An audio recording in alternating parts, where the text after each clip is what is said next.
give you those.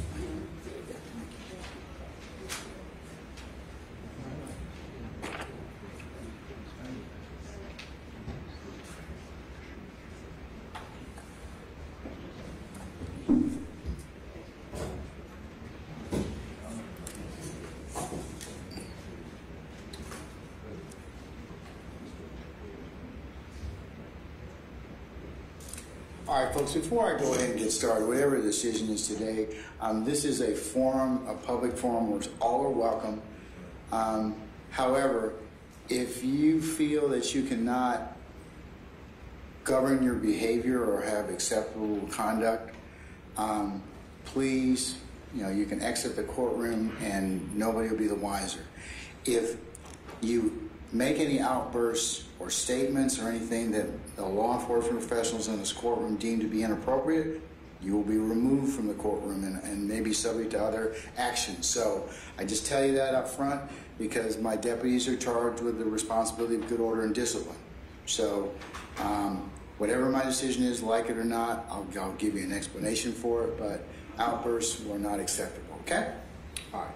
So with that, counsels, I've gone ahead and based upon what has been proffered and the appellate, the case law, I should say, that's been provided to the court, I'll summarize a couple of different things already that you as counsel for the state as well as for the defense, I'm sure aware of.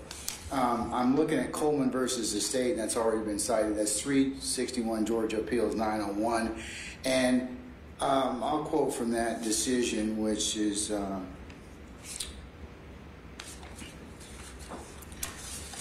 Which comes from our court of appeals, Judge Miller, Vet Miller being the presiding judge in that particular case.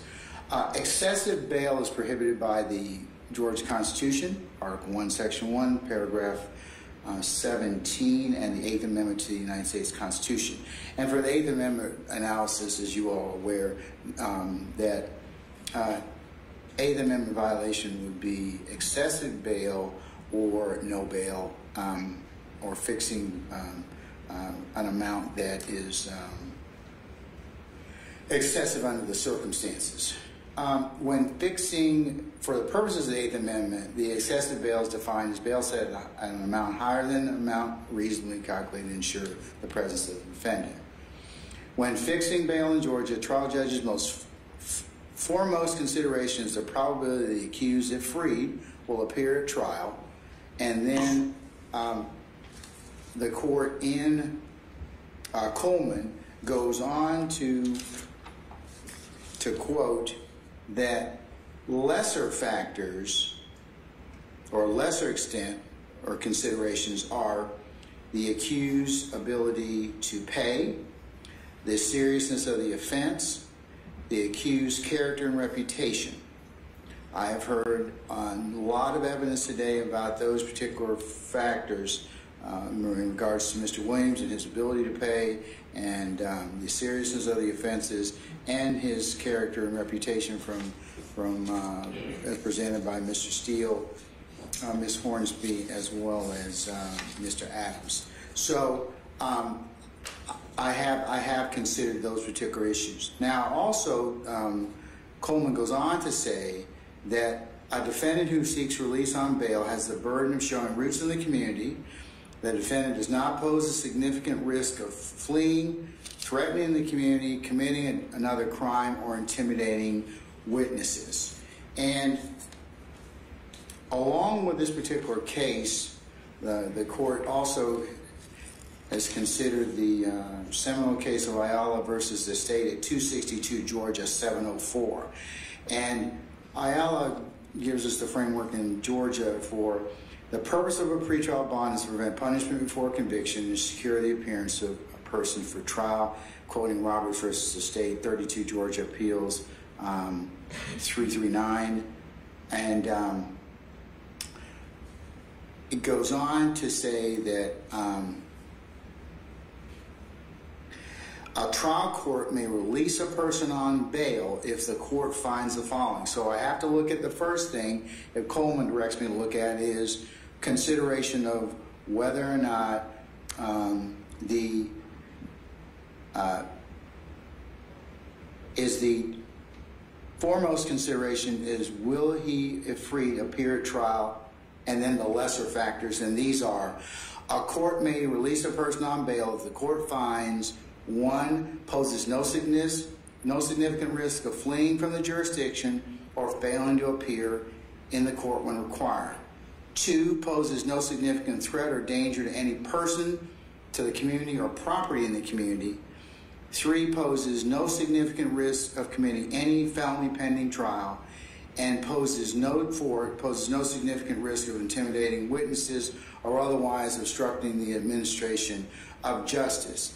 And I'm required to explain any reasons if I deny bond to assist the appellate court in its review, and that the granting or denial of bond will not be set aside unless there's a manifest and flagrant abuse of discretion. That's Jernigan versus the state, 111 Georgia 307, pinpoint 308, very old case from 1903.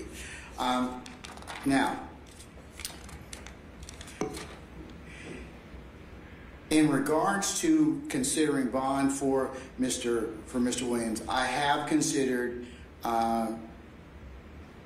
the first consideration is, if free, will he appear at trial, and to a lesser extent, the other factors. And based upon the court's consideration of the proffer, the two things that the court has significant concerns about are him being a danger to the community and flight.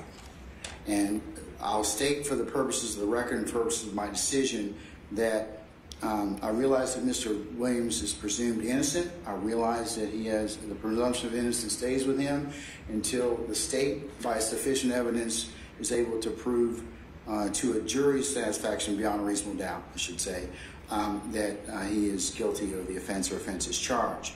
But however, in this particular circumstance, there has been significant proffers about Mr. Williams as being a danger to the community. In particular, the state's proffer that they have taken proffers from other gang members and people who are in this particular indictment and they're not in this indictment, that he is the leader of the gang, he is dangerous, and if he crosses them, he'll kill them or their families.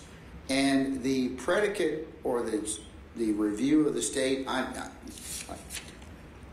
the concerns that I have are some of the statements that he's made about the threats and to others, and that have been chronicled in particular in some of the predicate acts that have been stated for the court's consideration. Whether or not those acts, as Mr.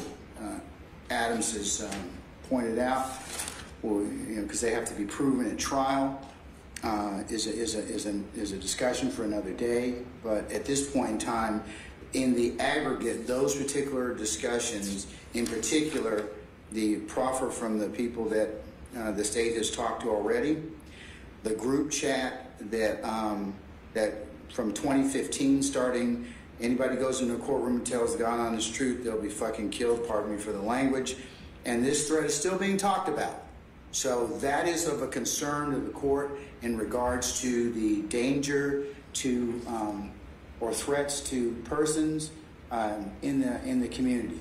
So and factors poses no significant risk of intimidating witnesses or otherwise obstructing the administration of justice. That is the court's concern. The two major concerns that this court has is danger to persons and threats to intimidate other witnesses and obstruct the administration of justice. So I have some concerns about the flight that I share with Judge Wolf also indicated, but and I'm not going to hold it against him that he is very successful and has significant means, but those two factors in particular, threats to persons in the community or poses significant risk of intimidation of witnesses and otherwise obstructing the administration of justice, the court has considered a number of the predicate statements and And for those reasons in the aggregate, I'm going to deny bond at this time. But Mr. Adams, Ms. Hornsby, and Mr. Steele, certainly if you should file any other additional motions or things change, I certainly will reconsider the court's position on bond. It is not lost on me that I have not given your client a bond, but you know, that is my decision based upon what I have heard, and I certainly appreciate your advocacy on behalf of your client and all of the lawyers thus far who have advocated very well for their clients in this particular position. And I will do my level best to make sure that this case gets tried as expeditiously as possible, and if I can get it on the calendar before the 9th of January, I will endeavor to do so. So, anything else at this point in time? One thing, Judge. Yes. I'm sorry, I know the court sent an email to, I think, the Public Defender's Office concerning getting defendants who are presently unrepresented representation. We wanted to kind of weigh in on that. We filed a motion today requesting the court to respectfully get them so we can get everybody arraigned and get it moved. I want to just give the court... Mr. Gere, you must think that I have a lot of power. I really don't. You know, but in all seriousness, I've heard from Ms. Bernard, Gina Bernard, and she right now is working on getting people assigned. I just want the court tells me to bring copies. I'm trying to provide copies. Yeah, we certainly, have you given copies to the... They've been served, yes. Okay, all right. Electronically. Okay, if you'll give those to Mr. Kearns right here, so I think Mr. Chamberlain's gone. But we are the court is inherently sensitive as to that issue, and as soon as those attorneys can be appointed, and I have some correspondence from Ms. Bernard saying that they are working on that issue right now, and that we will certainly get those people brought over as soon as possible. But and if you all have any other information in regards to that, please let us know. But we are tracking that issue, and I will continue to talk and dialogue with Mr. Chamberlain about that. Okay. Yes, sir. Thank you. Sir. Anything else, folks? No, sir. No, sir. Okay, all right. Thank you for your patience today, folks. Unless you have anything else, we'll be in recess for the time being, okay? All right, thank you.